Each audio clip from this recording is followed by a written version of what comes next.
سفیر پاکستان برائے ناروے اور آئس لینڈ سعدیہ الطاف قاضی کی جانب سے پاکستانی میڈیا سے وابستہ صحافیوں اور سفارت خانے پاکستان اور اوسلو کے افسران اور عملے کے اعزاز میں الوداعی عشائیے کا اہتمام کیا گیا۔ تفصیلات سے آگاہ کریں گے ناروے سے نمائندہ عقیل قادر۔ سفیر پاکستان برائے ناروے اور آئس لینڈ سعدیہ الطاف قاضی کی جانب سے ناروے میں پاکستانی میڈیا سے وابستہ صحافیوں اور سفارت خانے پاکستان اوسلو کے افسران اور عملے کے اعزاز میں ایک پرتکلف الوداعی عشیے کا اہتمام کیا گیا۔ تقریب سے خطاب کرتے ہوئے سعدیہ الطاف قاضی نے اپنی تقریباً 3.5 سالہ سفارتی ذمہ داریوں کے دوران حاصل ہونے والی اہم سفارتی کامیابیوں کا جائزہ پیش کرتے ہوئے کہا کہ ان کی اولین ترجیح پاکستان کا مثبت تشخص اجاگر کرنا، ناروے اور پاکستان کے درمیان دو طرفہ تعلقات کو مزید مضبوط بنانا اور بیرون ملک مقیم پاکستانیوں کو بہتر سہولیات فراہم کرنا رہی۔ انہوں نے بتایا کہ ناروے کی قومی سلامتی سے متعلق سالانہ رپورٹ میں کئی برسوں سے پاکستان کا نام سیکیورٹی خدشات سے منسلک ممالک میں شامل کیا جاتا تھا، تاہم سفارت خانے کی مسلسل سفارتی کوششوں اور ناروے کے حکام سے مؤثر رابطوں کے نتیجے میں پاکستان کا نام اس فہرست سے نکال دیا گیا، جسے انہوں نے اپنے دور کی اہم سفارتی کامیابی قرار دیا۔ انہوں نے کہا کہ اس پیش رفت کے بعد ناروے کی معروف کمپنی ٹیلی نار کے اوپن مائنڈڈ پروگرام میں پاکستانی نژاد نوجوانوں پر عائد پابندی بھی ختم کر دی گئی۔ اس پروگرام کے ذریعے نوجوانوں کو تربیت اور روزگار کے بہتر مواقع فراہم کیے جاتے ہیں اور اب پاکستانی نوجوان بھی اس پروگرام سے یکساں طور پر استفادہ کر سکتے ہیں۔ انہوں نے یہ بھی بتایا کہ پاکستان سے متعلق بعض دیگر پابندیوں اور برآمدی کنٹرول سے متعلق معاملات پر بھی مثبت پیش رفت ہوئی۔ سعدیہ الطاف قاضی نے کہا کہ ان کی سفارتی ذمہ داریوں کے دوران دونوں ممالک کے درمیان اعلیٰ سطح کے سرکاری وفود، پارلیمانی نمائندوں اور اعلیٰ حکام کے تبادلوں میں نمایاں اضافہ ہوا، جس سے دو طرفہ تعلقات مزید مضبوط ہوئے۔ ناروے کی پارلیمنٹ میں پہلی مرتبہ پاکستان ناروے پارلیمانی فرینڈشپ گروپ بھی قائم ہوا، جو مستقبل میں دونوں ممالک کے پارلیمانی روابط کو مزید فروغ دے گا۔ اقتصادی سفارتکاری کے حوالے سے سعدیہ الطاف قاضی نے کہا کہ ناروے اور آئس لینڈ کے سرمایہ کاروں کو پاکستان میں سرمایہ کاری کے مواقع سے روشناس کرانے کے لیے متعدد اقدامات کیے گئے۔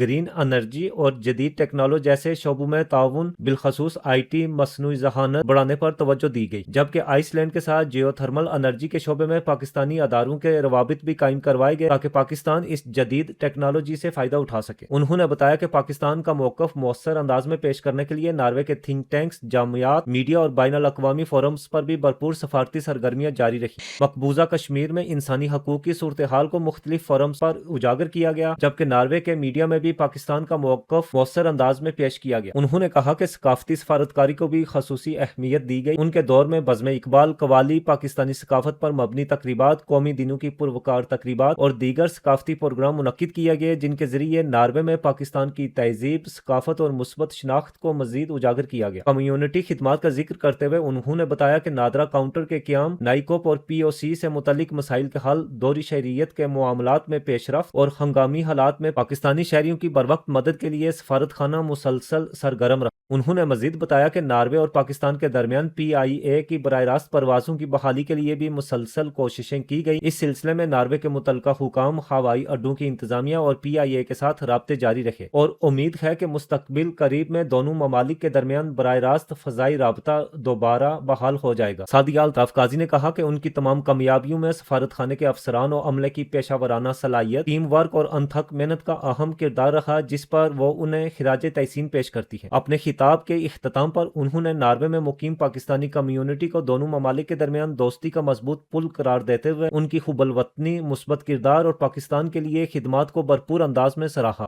پیغام دینا چاہوں گی کیونکہ پاکستانی کمیونٹی جو ہے یہاں پہ میں نے اس کو اتنا اچھا پایا ہے، اور میں ان سے یہی کہوں گی کہ آپ اسی طرح بہت اچھا رہیں، میرے بعد آنے والے سفیر کو بھی اپنا بیسٹ دیں، کیونکہ آپ کا تعاون جو ہے وہ سفارت خانے کو یہاں پہ اپنے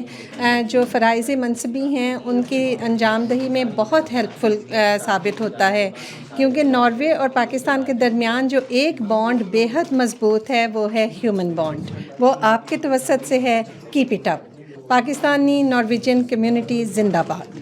عقیل، آپ نے اس میں اپنی گوناگوں مصروفیات کے باوجود جب بھی سفارت خانے کا کوئی ایونٹ ہوتا تھا یا ہمیں آپ کے توسط سے کمیونٹی، لارجر کمیونٹی تک کوئی پیغام پہنچانا تھا تو آپ ہر دفعہ اویلیبل تھے، اور آپ نے اس کو بہت اچھے طریقے سے بڑے جامع انداز میں دنیا ٹی وی پہ بھی پہنچایا، کمیونٹی تک پہنچایا، اپنے یوٹیوب چینل سے پہنچایا، تو سفارت خانہ آپ کا